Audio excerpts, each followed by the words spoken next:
Welcome to We Are Libertarians Daily. I am one host named Dale Melchin, and with me is Hody Johns. How are you doing, bud? I am two host, Hody Johns. I'm doing, I'm doing good, man. I've uploaded correctly today, and I'm feeling nice and charged. We got two. The Facebook folks are going to see both shows at the same time. It's a double header. But yeah, if you're listening to on your regular podcast feed, we just got a couple shows. We're just recording them in the same day, but you'll hear them separately. So, yes. Dale, we're going to start with your show, and I'll let you give the introduction on it. We are talking about single-minded focus, and the reason why we're talking about that today is because I am taking a hiatus from WAL. I'm going to go ahead and announce that now. A small hiatus from WAL Daily. I don't know for how long. I may be back intermittently. Don't know if I should have announced that here, but I'm doing it anyway. But to focus on other things, I need to be single-minded in my focus on my day job and build up more clients in the painting business. So that is that. And I already hate single-mindedness because why? You are a great friend and I enjoy these shows. And so now you're saying that is the reason that I don't get to spend the time with you that I wanted. And so I just don't think about it as positively as you. So now that you've made it look terrible, go ahead and make single-mindedness sound great. Well, first of all, remember, we still have Messenger, and we can still Zoom, even though we're not recording it, unless you just decide to record without my consent, which there'd be some kind of interstate crime, #politics. But in the broad arc of things, we have many things that we have to attend to in life. We have to attend to our health. We have to attend to finances. We have to attend to, intellectual growth, spiritual growth, whatever. But oftentimes those things can serve as distractions. Now, tying this back into the whole fasting from video games thing, basically what I'm talking about is if you're trying to achieve a really, really huge goal, which in my case is rebooting my local entrepreneurial efforts, you have to put a lot of time and a lot of effort into it. So basically what you're doing is you're taking from different areas that have been distractions. In other words, for me, gaming, I don't play as much as I used to. Excuse me, doing other distracting things. And I've even had to cannibalize some church time and some fitness time to accomplish what I need to accomplish this week. But basically, you're just taking the different things of your life, reallocating them into a single goal. In my case, it's rebooting a painting business. And it could be something completely different in your case. It could be a fitness goal. It could be, I'm a new libertarian and I need to learn all of the things, so I'm going to do that.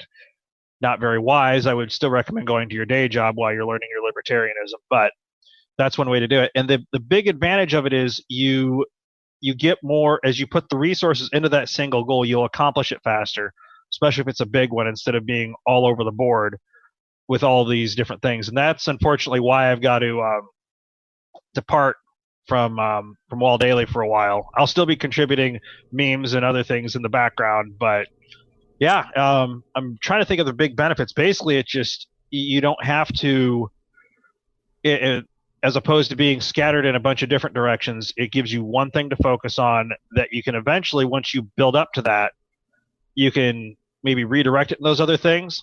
But it's basically bending your time, your mind into a single goal.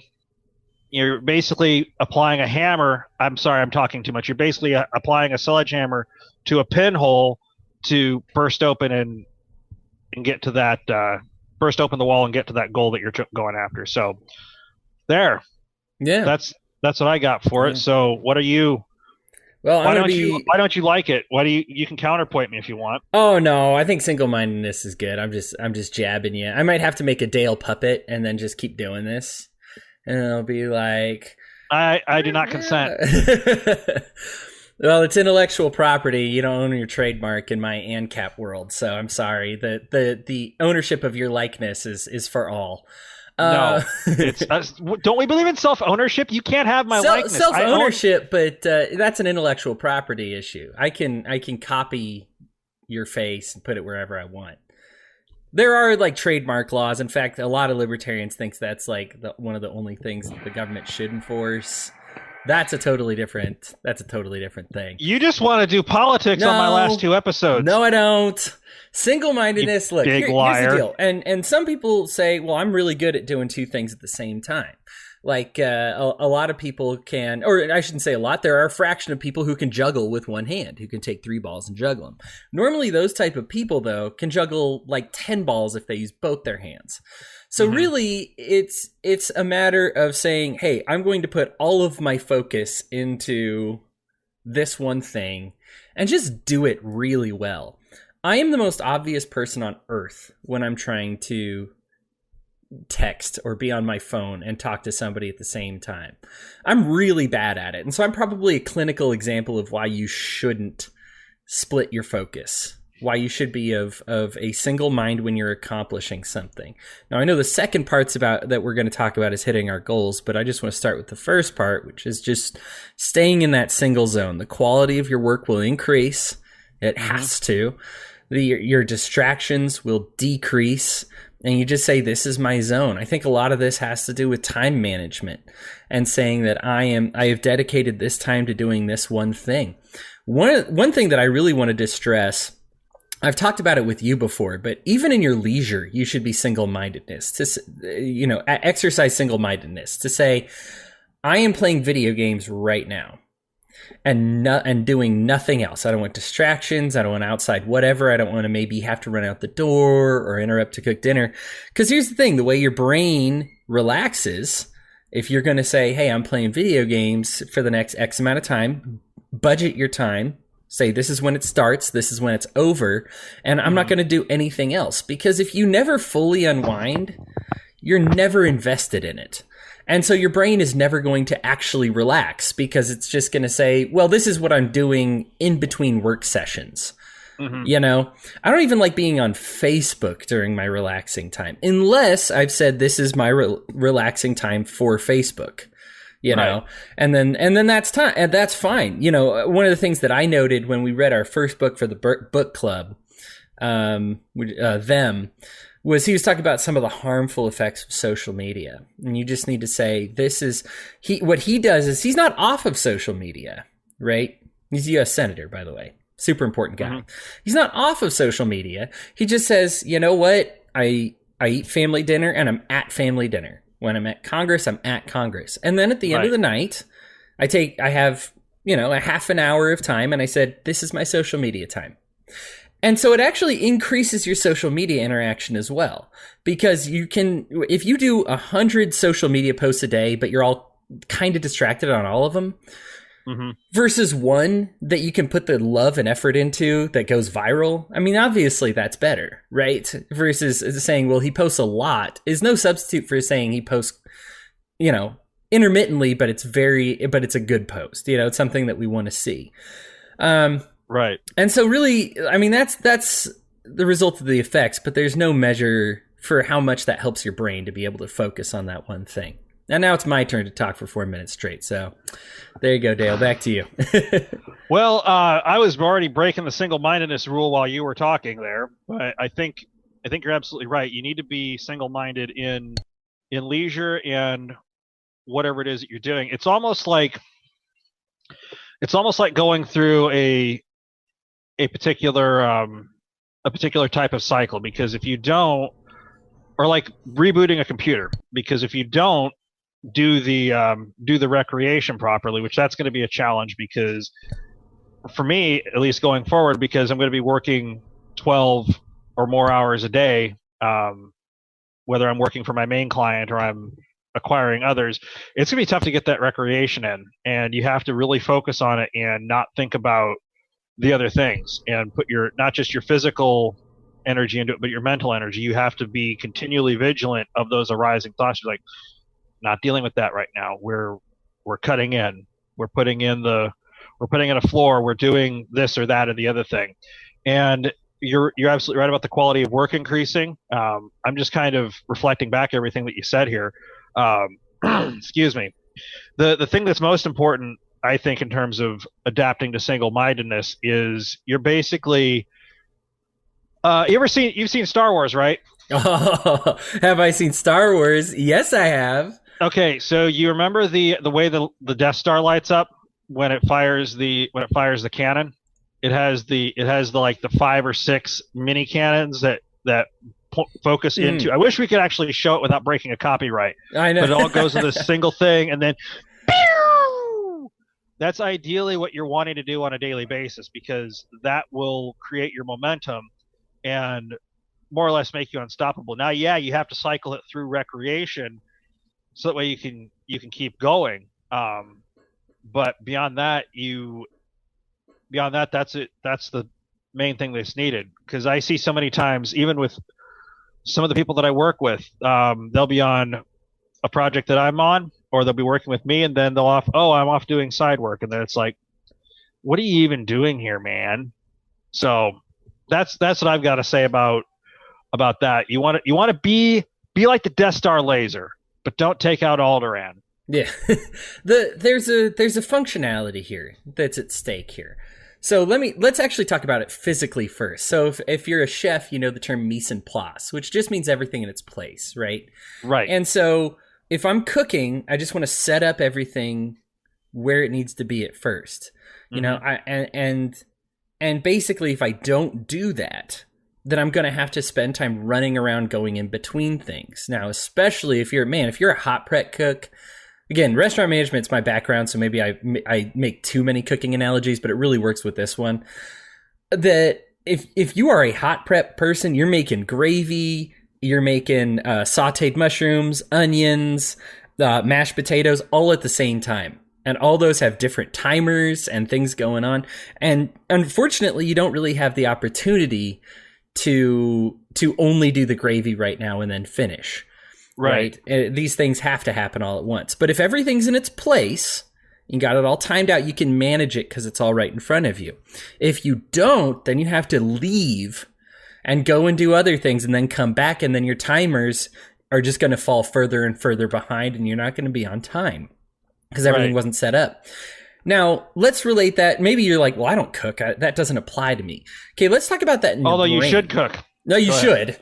It's fun. Come on. Cooking with Dale and Hody. That's the next show after things settle down, right? What's cooking? Yeah. And so in your brain, it does the same thing neurologically. Now, you may just say, yeah, my synapses, you go from one end to the other, and synapses fire really quickly, right? I'm not debating that. Maybe yours do. When I've had a little bit of caffeine, yeah. But what we're saying is they can fire quickly, and you can go back and forth. But you cut down on the amount of distractions and the amount of pathing that your brain has to do if you're focused, right? If you focus on that single area in your brain and said, right now, I am writing a term paper about Abraham Lincoln, and I am just going to focus on that. As soon as you check your cell phone, what do your synapses do? You go over here. Right? Yep. And then you try to say, well, I'm just interrupting it. I'm going to check my cell phone. I'm going to check a text. And then I'm going to go back to the Abraham Lincoln. Well, the more you're doing this, the more energy is lost, right? We know the entire mind works on energy, right? So you're wasting energy when you're not being single-minded, because even if you're just still sitting in the same chair and you say, I went from thinking about Lincoln to thinking about a text to thinking about Lincoln again, you've lost energy. And what's going to happen is you're going to provide a product that's using less and less and less energy because it borrowed from something else, and you wasted time visiting another place of your brain before going back to the other one. And that's how that's the physical and the neurological element that I think about when it comes to single-mindedness.